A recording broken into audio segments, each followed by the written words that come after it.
Welcome to the Greater Wealth. It's been a while since I've actually been on the camera with you, Derek. Great to see you again. Obviously, edgeradioaustralia.com. We got an interesting show to do with you today. Just doing a few systems checks because, as you can probably see in my title, I'm not in Halong. I'm not saying No, where, but I'll let people guess. There's a few things I have to sort out before I announce where in the world is Carmen Sandiego. I mean Travis Carter.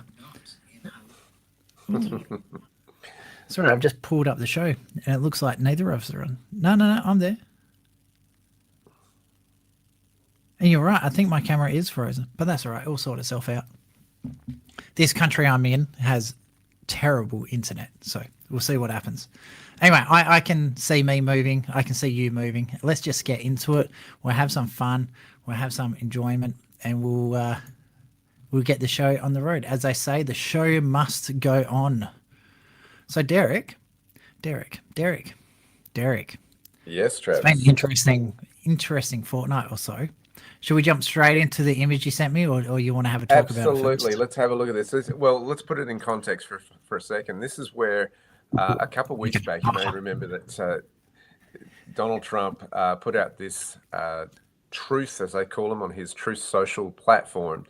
And it was a bit of a surprise to the markets. They were very surprised to hear that China had been, if you put that message up now, China had been allegedly putting out messages that was controlling the exportation of rare earths. And it was happening not just to the United States, but many, many nations throughout the world, according to Trump. And basically, they were trying to control the hand down and on selling of this product. So, for example, if Australia bought rare earths from China, um, then tried to turn around and sell that to the United States, there would be issues around that. And the same with Australia. If somebody tried to sell it as far as Malaysia was concerned or Thailand was concerned, and then on sell it to Australia, there was going to be issues with that, and that spooked the markets. Of course, the markets have a tendency to overreact, which happened at the stock market, and then interestingly flowed onto the crypto market as well, as those two markets become more and more in synchronization with each other. So we're seeing the old and the new start to merge.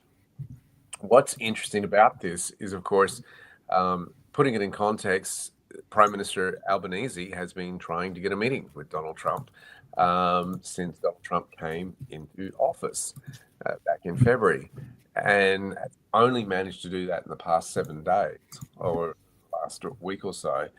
And it's then brought about a situation embarrassing to Australia. If we have a look at what footages here, we've been talking about the diplomat that has been representing Australia in the United States, Kevin Rudd, and of course, Mr. Rudd, former Prime Minister himself, has put out tweets in the past that weren't very kind as far as his opinion of Trump was concerned. And that all came to a head thanks to a journalist asking this question. All right, here we go. It's taken 9 months to get this meeting. Have you had any concerns with this administration, with its stance on Palestine, climate change, or even things the ambassador said about you in the past, the Australian ambassador? I don't know anything about him. I mean, if he said bad, then maybe he'll like to apologize. I really don't know.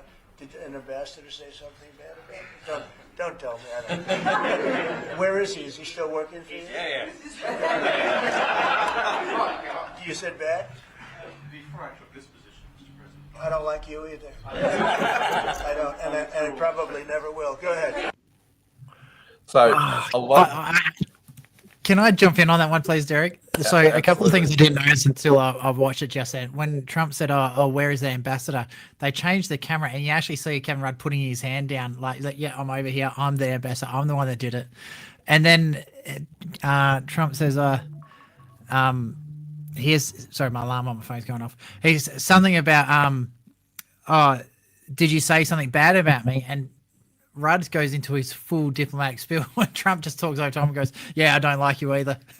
Totally shut him down. It was beautiful. It was glorious. And it was typical Trump. So I thought it was great. There was a lot going on in that few seconds of footage. you see Albanese sitting next to Trump, and just big beam on his face. He's excited. He's in the presence of the president, and you wonder if going into a negotiation, whether he was a little bit too fanboy on that and a bit starstruck, perhaps. Then, of course, Trump has said, well, who is this person? So one, he doesn't know who the diplomat to Australia is. Now that has raised a few eyebrows as far as he's not making a bigger presence known in Washington, D.C. as to who he is. That's quite fascinating from that angle. Then there's something else that people have highlighted, that Albany very quickly in Sky News's word, throw Rudd under the bus and say it was him who said bad things about you. And without hesitation, if we watch the footage again in just a moment, you'll see there's no hesitation or reservation there. And, it was just instant. He's got a habit of doing that, though. Again, I'm not a big fan for blowing the trumpet for One Nation at the moment, but Pauline did that when they started talking about the $3 million limit on people's super. And then she just, Albo just kept throwing people under the bus. He does it to absolutely everyone. So I don't know how anyone is surprised that he's actually done this. So it's his motto. Yeah, well, it causes a few concerns amongst his ranks. I'm sure that, if you would expect the boss to back his people. And, there have been many calls, hey, we've got to get Rudd off the diplomacy as far as America is concerned, get him out of that position. He's put him there, backed him. Well, he's not backing him in this instance, and saying that. And then, of course, Rudd's response is, in the verbose. And this is a diplomat, and Trump's a businessman. And Trump wants a straight answer, sees right through that response and kind of goes, look, I don't like you either. And cuts to the chase. Now, let's have another quick summary of that. There's a lot going on in that. Have a quick look at it now. Okay, so you want the Truth Social or the video again? Let's play the video once more, just to take that in. All right, here we go. It's taken 9 months to get this meeting. Have you had any concerns with this administration, with its stance on Palestine, climate change, or even things the ambassador said about you in the past, the Australian ambassador? I don't know anything about him. I mean, if he said bad, then maybe he'll like to apologize. I really don't know. Did an ambassador say something bad about him? Don't tell me. I don't. Where is he? Is he still working for you? Yeah. You said bad? Before I took this position, Mr. President. I don't like you either. I don't, and I probably never will. Go ahead. So, yeah, I mean, the subtleties in that are really interesting. He doesn't hold back at all. It was something he didn't really want to talk about. Trump didn't want to answer how come it took so long. And so instead, he got the entire press conference not to talk about why it took so long and that, let's have a crack at this idiot Kevin Rudd. So he knew exactly who he was. I think it was Malaysia. He was doing a press conference, and he says he knows everything that's going on in that press room. So Trump actually addressed it in another country. So personally, I think he was just trying to save face with Albanese. He didn't want to attack Albanese so openly, and so he goes, you know what? Let's have a crack at the ambassador instead. So he's kind of still having a crack at Australia, but he's having a crack at someone who's safe to, punch down to. So I think it was a very smart move by Trump. He's playing dumb here, and I think that he could be playing dumb here, and that's an interesting play and a great observation that you've made there. It's just on so many different levels. It puts into question, and of course, Rudd's hoping that whatever they're going to negotiate is going to go smoothly. So it's like, ouch, as far as that's concerned. Let's have a look now at the agreements that they actually came into play and what's been happening, and it's pretty much in three parts, at least the information that's come out from the White House as far as the American perspective is concerned. The Australians heralded it as a great success, but the American, basically they got away with what they wanted in terms of they wanted security in terms of the AUKUS deal, and also, of course, doing a big deal on the critical minerals. Now, the fact that China has allegedly come out and said this, or Trump has said this about China and the rare earths, opens an opportunity for Australia, which is what they've tried to do and put together in a matter of weeks. And it's in three parts. So the White House released a statement saying that the US and Australian governments intended to invest more than $3 billion together in critical mineral projects in the next 6 months, with recoverable resources in a project estimated to be worth $53 billion. And it was going to have also the Export-Import Bank of the US issuing 7 letters of interest for more than $2.2 billion in financing, which was unlocking up to $5 billion of total investment to critical minerals and supply chain security projects between the two nations. And the US Department of War will also invest in the construction of a 100 metric ton per year advanced gallium refinery in Western Australia, further advancing self-reliance in critical minerals processing. Now, interesting who's doing that. It's the US Department of War is investing in the construction. Yep. So that's really, really interesting.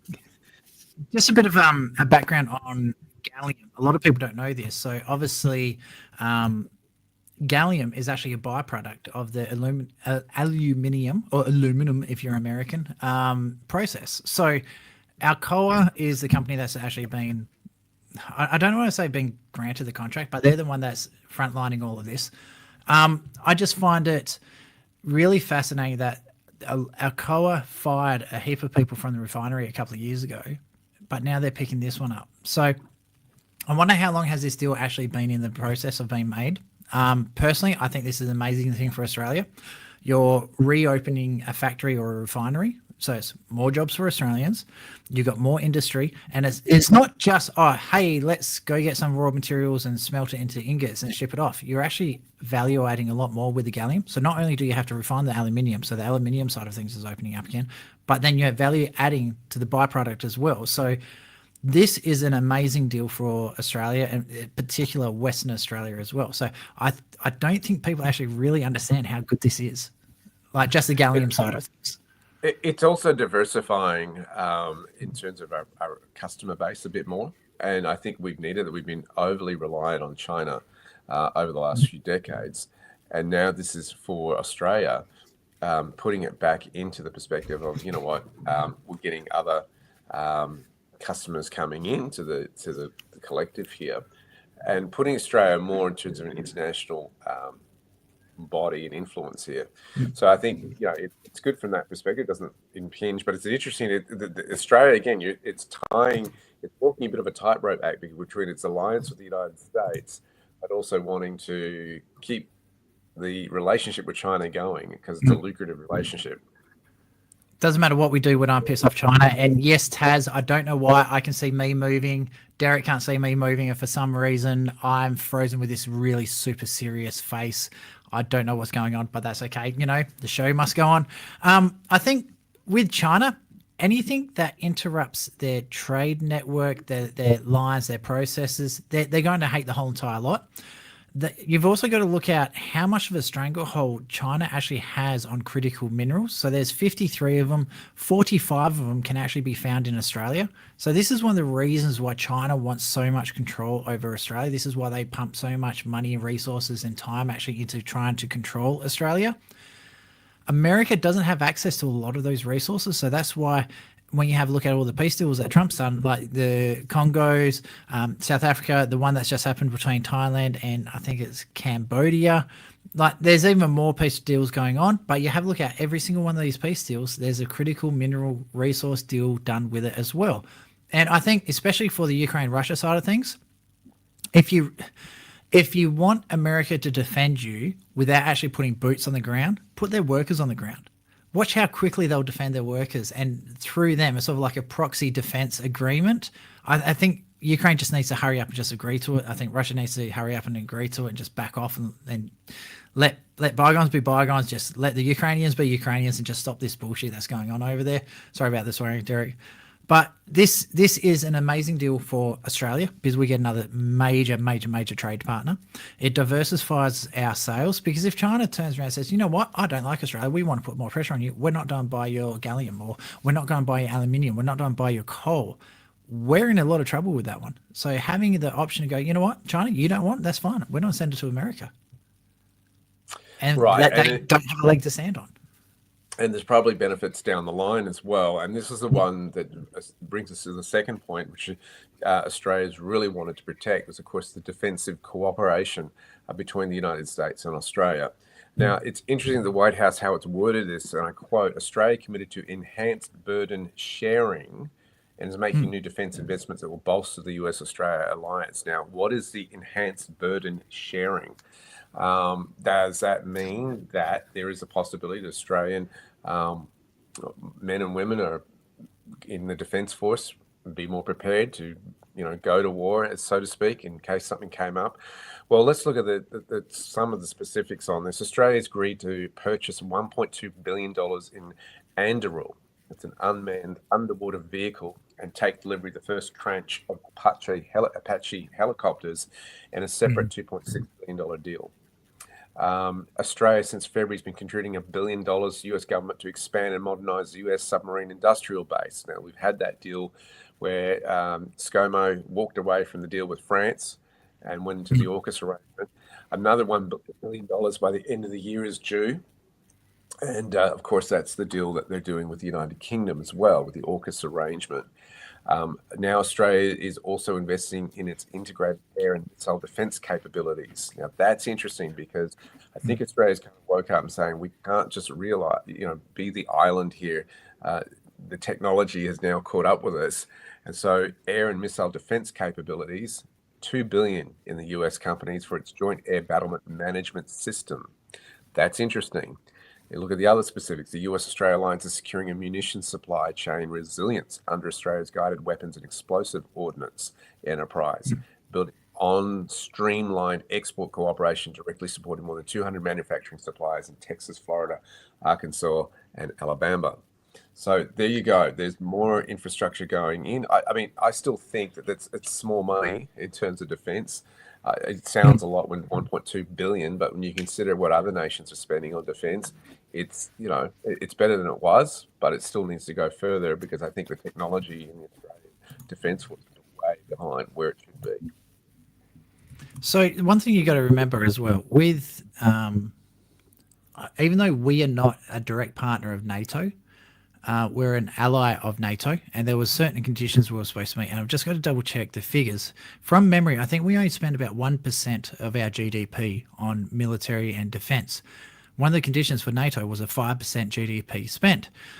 So I'm just checking the exact amount that we're spending currently. How much does Australia spend of their GDP on defense? So I'll just wait for that to come through, but I know it was really, really low. I know that was one of the things that the Secretary Pete Hegseth was really upset about with a lot of the NATO countries, a lot of their allies, that we just weren't spending enough money. The other thing is, like, for me, I've always thought our spending on the military was too low, especially with a country that is so prone to natural disasters. If the SES can't cope with something, who do we call? Not the Ghostbusters, we call the military to help us out. If we don't have the military troops, we don't have the reserves and all that sort of stuff, if poop hits the fan, like there's another Ash Wednesday or something like that, you need to evacuate a lot of people really fast.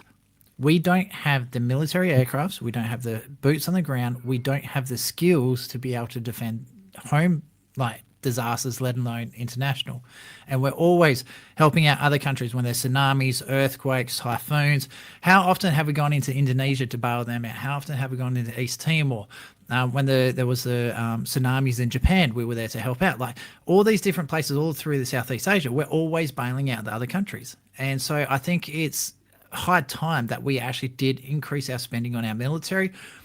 Military and medical are the two industries where and education, I personally don't think there should be a budget on it. I think it should be open slab. Right. Schools need money, just give it to them. If the hospitals need money, just give it to them. Like, it's, to me, especially in WA, we have such severe hospital ramping out at the moment. Like, we have the beds. We don't have the nurses to open the beds. So it infuriates me nonstop when you get politicians pandering about these things. No, just do it. So spending on the military has a flow-on effect. It's going to help the Australian people as well. When shit really hits the fan, we can always count on the Australian military to bail us out, and we can't because we don't have a big enough military. And that's my argument. So, Your turn, Derek. Yeah, well, there is a lot going on there. It's interesting too that Australia is getting involved in space exploration with the United States, and I'll get to that in a moment. But they're looking at the whole technology thing, and this is the third part of the agreement that has been made public. Prosperity and technology cooperation. They're basically driving innovation, economic growth, and technological leadership. I've been critical of Australia's lack of infrastructure to get into the AI sector, so it's looking to negotiate its way in the United States. Now, this is where it gets a little. Let's look at the minor things of this. NASA and the Australian Space Agency signed a framework agreement to strengthen civil space and aeronautics cooperation.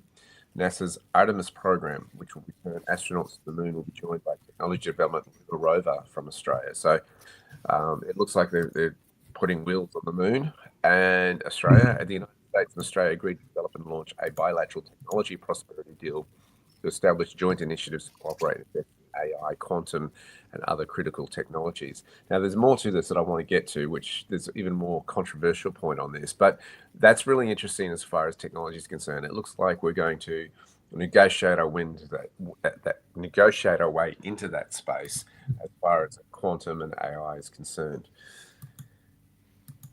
I want to just look at this one. Obviously, we've known about the tariff deal with the US was looking to expand its US beef exports into Australia. And of course, US ranchers were arguing we need to do that. And of course, Australia has very high standards as far as, what was the word? Not immigration, it's the other one. Quarantining is concerned. Quarantine rules and laws and what we allow in. And that has been the argument. Of course, with years ago, there was the beef scares, that the mad cow disease beef scares that were going on. Australia really tightened up in terms of what it was importing on the beef sector. So Trump's been critical of Australia in that. So it looks like that's been a bit of a compromise. Meanwhile, this is where it gets really interesting. As far as the finance industry is concerned, Australia's superannuation funds will increase investments in the United States to $1.44 trillion by 2035. That's a big one.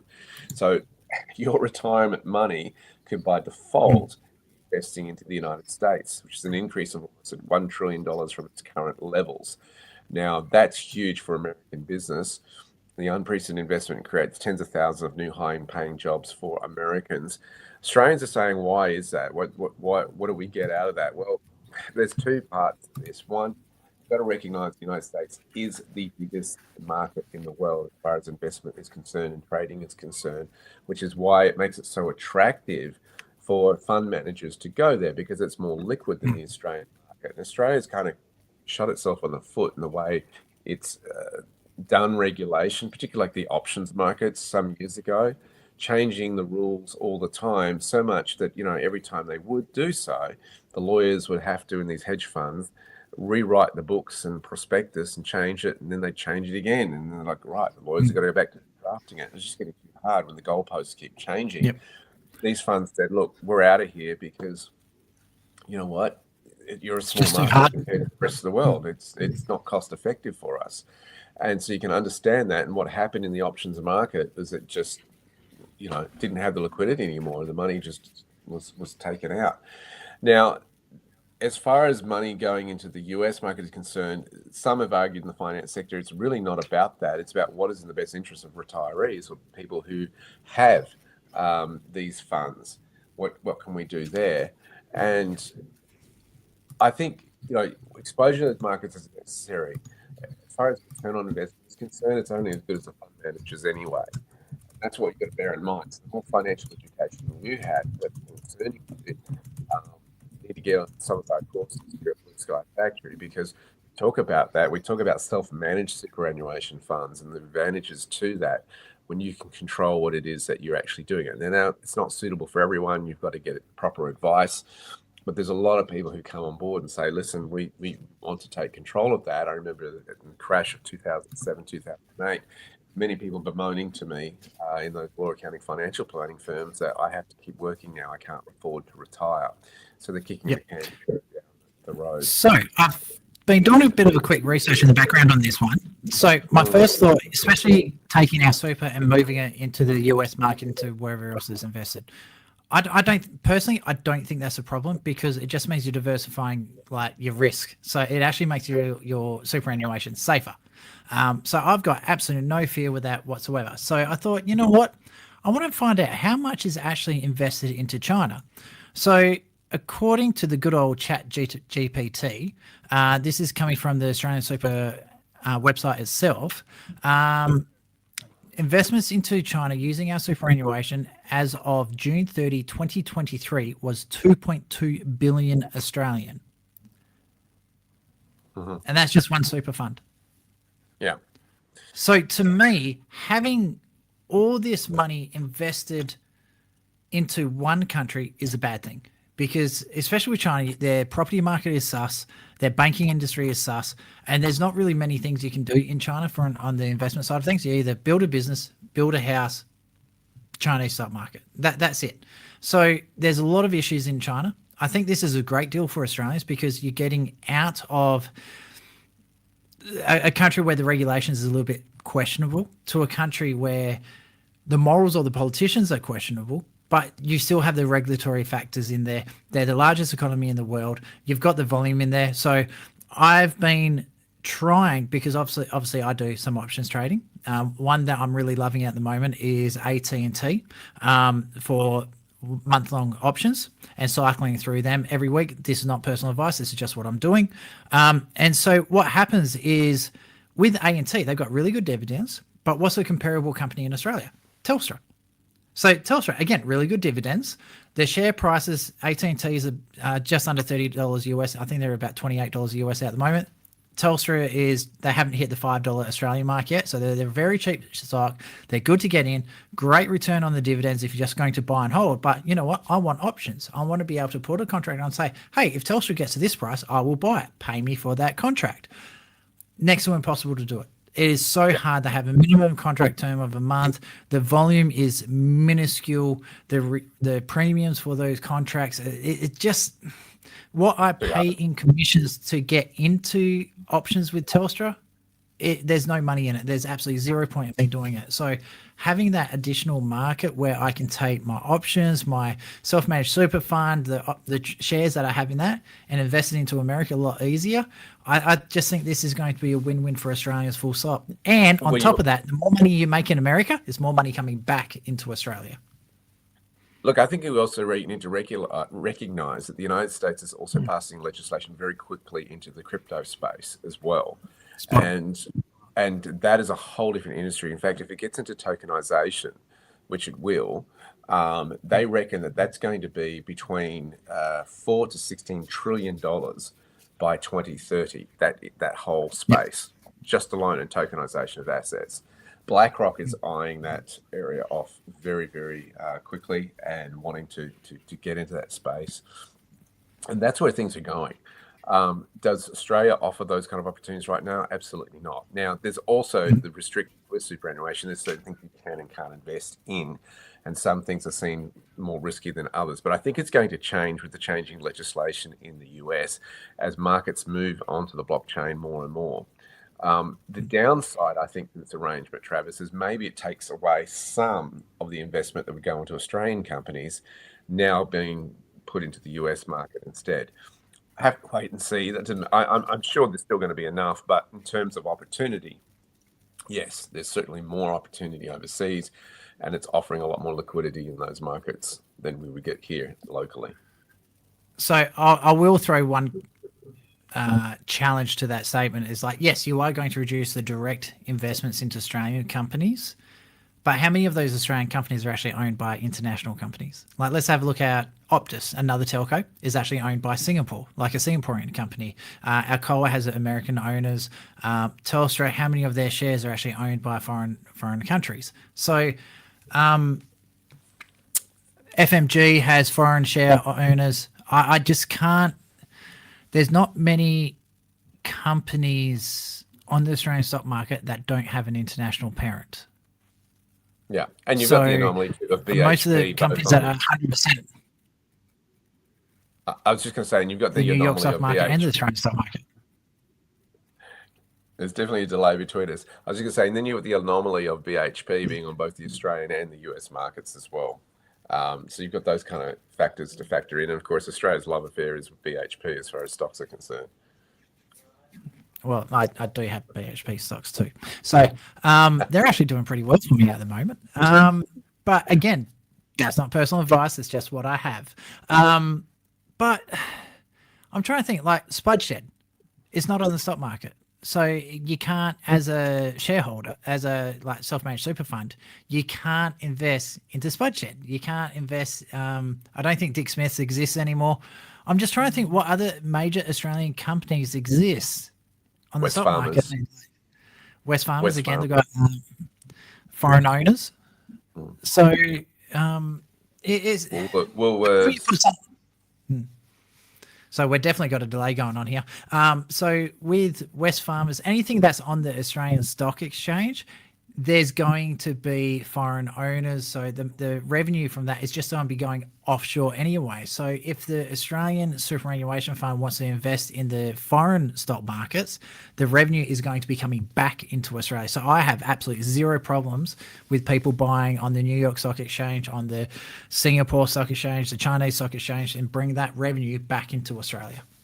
Well, yeah, it's interesting in terms of what will happen if the market isn't liquid enough on the Australian Stock Exchange. Will this make it even more illiquid? I think that's probably the broadest perspective here.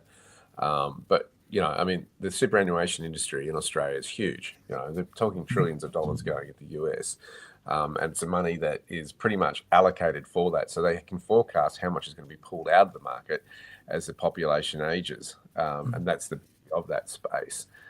And bear in mind too, Trump has just passed legislation on 401ks, which is the US equivalent of superannuation, that they are now allowed to invest in more exotic products like crypto and direct land and stuff like that as well. So it's getting interesting in that space as far as retirement money is concerned.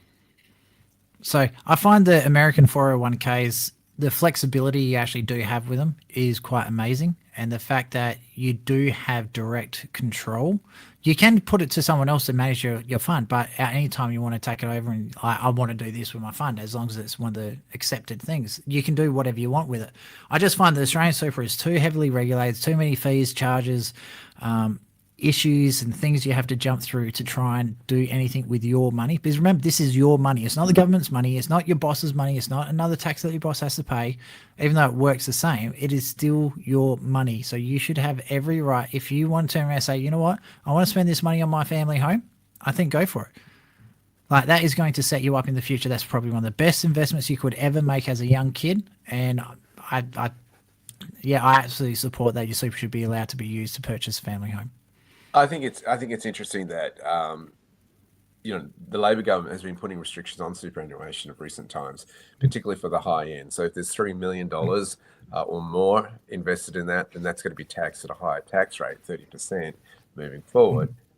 Superannuation has been always taxed at 15%, and then it's moving up to 10 million. That's you're pretty much giving half away as far as taxation is concerned. At least they've had some positive news that the broader investment pool has widened as for Australians as far as investment is concerned, that has that ability. And I guess that if people don't want to invest in that, they go to their financial planner and find a fund that doesn't invest in other things. If that's what they don't want that kind of exposure, they have those options. I think the frustration for a lot of Australians with superannuation is the goalposts keep changing and the rules keep changing, and they get nervous about that. And I think that's a shame. If they had clear guidelines that, hey, we aren't going to change this, then don't touch this. We know what the rules are. Then Australians would be more comfortable investing more into the superannuation. But now it looks like, hey, you can look at it from both angles. Yeah, it's great, we're getting more flexibility. Or is the government now dictating to the super funds, hey, this amount has got to be now invested into US market, and that's going to come to the regulation. So it's a fight between the ones who control the funds and make decisions for the investors versus government wanting to do a deal. So, time for a plug. So, a lot of people don't like the fact that they can't control their super. So, you need to understand the system you're in, how the superannuation works, how the financial industry as a whole works. And I cannot stress enough, yes, I have done Derek's courses. I've also done Warren's as well out Global Wealth Club. So Derek's at blueskyfactory.com.au. I cannot stress enough, especially if your kids are like, 17, 18, they're just getting into the workforce. Learn this information before they get too deep into it. Learn how to manage your money, how to save, how to invest, how to do all that, and understand where the financial industry actually comes from. And if you know that, you can make smart choices, because it's not just, you spend $100, I don't know, on a beers this week. What is that really costing you down the track? So Derek's got some amazing courses on that, especially Building the Wealth Foundation is the course that I did. That was the first one that he convinced me to do. It was amazing. It was brilliant. And I hated him because I've never looked at money the same after that one. And eventually that led to advanced options trading, which has enabled me to be able to be retired at 42. So, there's a lot of things that you cannot learn through schools. You can't learn through universities, and it's really important to learn it through people who have actually lived it, who have done it, who have succeeded in doing it. So do look up Derek, blueskyfactory.com.au. Oh, thank you, Travis. And I think it's important to realize that there's a lot of people in the finance industry who don't know how this stuff works as well. And that's the big thing, because you get in situations where, I have had to educate bankers on the structure that I'm trying to set up an account for. I need it set up this way. And, I've been around with my financial planner's been in the room, and I'm trading the markets, and, he doesn't quite know how I'm doing it. The phone's zinging all the time, and I'm making money every time it zings. That's quite a fun experience as well. So, we do ruin our students for life. Yeah. So the other one is because I wanted I don't want to say the freedom to do what I want. I just wanted the rules to stop changing. And because when you know the rules are not be the same, you can plan for it. You can make contingency plans. You can go, okay, I do this until this date, then you do this, then you rotate it to this and whatever. I couldn't do that in Australia. So that's why we had to offshore everything. So, one of the best things I did so far is obviously we now have dual residency. We're working on multiple passports, stuff like that. I wouldn't have known what to do or how to structure this without doing Derek's course. And like always, talk to accountants or lawyers who actually know their stuff. Don't go down H&R Block and ask for advice. And no, Taz, I'm not going to say where I am at the moment. All I'm going to say is it is not Vietnam. So, yes, I'm off gallivanting again. So I think that, one thing that really stood out to me was I had a mentor when I was working in radio. A lovely lady. She was the first woman who was ever on FM radio back in the day. And it was what I needed at that time in my radio career. And I remember her saying one thing to me. She was Jewish, and she said to me, Derek, you know what we Jews value the most? I said, what's that? She said, education. I said, really? She said, yeah. She said, that's because they can never take that away from you once you have it. She said, they can take land, they can take gold, they can take money and all that from you, but they can never take your education away from you. You always have it. And I think that's really, really important. In fact, I've had very smart traders and investors say to me, you know what, if I lost it all, I know how to get it back. I have the knowledge and ability to do that. And I think that's where a lot of people are skint on, is their own education and self-improvement. You're the one who makes it or doesn't make it. And you've got to consider that. I have to say, if I got cleared out tomorrow, and I was living in Australia, I could probably get back to this position in probably about 2 or 3 years. There you go. And to be honest, I pay money on I invest in my own education as well. Right now, I subscribe to some things because, it's specialized area, what they're looking at. And I'm going, great. It helps me. I can take what I know and enhance what I know with the education they've got, the perspectives they have. So it's an ongoing continuum. So here's another one for you. It would take me about 2 years to get back to this position in Australia. If I spent 6 months in Australia, then jumped back to Vietnam, it'd probably take me about 12 months. Just because the cost of living in Vietnam is so much cheaper than Australia. And also because of the regulation, the tax systems. And then if I, again, 6 months in Australia, went back to Vietnam, but ran everything through Panama, it'd probably take me about 9 months to get back to this position. Well, credit to you, Travis. It really doesn't take long. Yeah, and credit to you, Travis, because you took action on your education, right? And you actually did stuff with it, and you worked hard at it, and it's gotten you results to give you the ability to derive income just by going online if you want it. So the credit I have to give is to Lamar for going, you know what, you're crazy enough, and you've proved. I've mapped it all out for her. I did all the mathematical equations, showed her where the money was coming from, how much we'd need to live, and all that sort of stuff. And she was prepared to go, you know what, let's sell our 3 properties and go. And that's what we did. So Wow. yeah, it was a fun show. It was a I don't want to say how much we've spent in the last 12 months. That's a little bit scary, but yeah, no, it's good. I'm glad I've done it. You can see how red I'm going, like a little bit embarrassed by how much money I've actually spent, but yeah. And it's really bad when you start, like, we look at all the costs of everything in US dollars now, because obviously when we trade the New York stock market, so it's all in USD. And so I'm like, oh yeah, you know, it's $100, it's not much. And they're like, oh wait, no, that's about 150, 160 Australian. It starts adding up really, really quickly. So yeah, like we've just done a couple of NVIDIA contracts, and they were like $700 a contract in USD. And it's like, you know, is that enough to live off? And it was like, oh, hang on, times by 1.55 to get $300. And it's like, no, that's actually like $1,200 for like one contract. And it's like, yeah, nah, we can do that one. So yeah, it was good. So it's 42 and retired. Love it. Love it. Sorry, I'm doing, for those who can't see, because my camera's still frozen, I'm doing like a little dance. So anyway, Derek, we are now up to 40 odd minutes for the show. We do only have a couple of minutes left over. What do you think Australians can expect different now that we've done that trade agreement with America? Do you think it will actually help to reduce inflation? Will it ease the job market? Will it ease the housing market? What do you anticipate to happen? Well, I hope that it will create more jobs for Australians with the mine they're building in Western Australia, obviously. And it looks like it's going to be a long-term commitment. You know, just stick that kind of money in and, you know, walk away from it in 18 months. So it's a long-term agreement. The United States has been wanting to get their hands on rare earths for a while. So you can see this happening. And with more defence cooperation, there's probably going to be more opportunities for Australians to probably develop more technology in certain sectors, become niche in those technological areas, which again creates more innovation and jobs for Australia. So I think that's a good thing. I think it's also maturing for Australia. I think Australia is starting to look at itself and go, you know what, we need to be more where we go in the world. I hope that's where we that self-determination, rather than just, you know, sell our dirt off. We've also got to look at the expense and the economic, you know, the cost of actually creating our own resources, the back end of, you know, manufacturing aluminum and that sort of thing, or aluminium, depending on what side of the pond you're on. And we've done that, and now we're getting more cooperative with the United States. I think America is going to flourish. Billions of dollars that are pouring into it now, thanks to the tariffs. It's a great partner to have, and I think that's a good thing for Australia.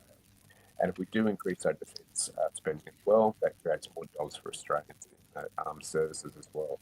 I know it's a controversial one. I want the parents to work through the kids there, but again, it's what the world has changed, and I think we've got to accept that. It's also, you know, there are now opportunities for Australia to probably get a piece of the pie as far as AI is concerned, and the whole computing, quantum computing sector, which we desperately needed if we're going to stay commercially viable globally. Personally, I think we've missed the AI. I think we've left it too late. I think we don't have to piggyback off them what the Americans are doing. I don't like the idea of piggybacking off China's, because I can't trust the CCP, and anyone who wants to release new products into China is very vulnerable to intellectual property theft. So I'd much rather partner up with America over China with that one. I think this is a great opportunity. Like you said, it will generate an insane amount of jobs for especially Western Australia with that Gladium refinery plant. And the cool thing is that's going to be south of the river. So people in Rockingham, Kwinana, probably northern suburbs of Mandurah, because it's not that far to transit from Mandurah, which is about an hour and a half from Perth, up into Rockingham. It's about 40 minutes away. And likewise, southern suburbs of Perth, Armidale, Coburn, all those sort of areas can also migrate, transition south. I would like to see the refineries actually built out of Perth, say Bunbury or Geraldton, because we need to start moving people. We're too heavily concentrated in Perth. We need to start supporting the next suburbs out, which would be Bunbury, Bustleton to the south, or Geraldton to the north. That's one thing I would have liked to have seen. And also Geraldton's got that great natural harbour, so you don't have to do any dredging or anything like that, so it's not going to destroy the environment.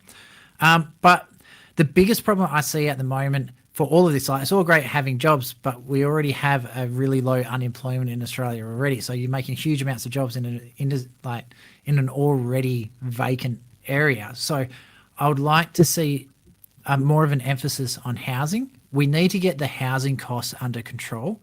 And I don't mean just like, freeze housing price. That's just a stupid idea. But the government as a whole needs to start releasing more property.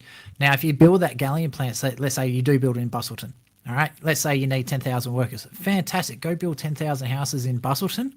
Start migrating some of the people out of Perth into those areas. That's not free up houses in Perth, which means, you're putting more houses onto the market, drops the prices a little bit of short-term pain. When you look at years long, it's much more stable, much more easy to handle.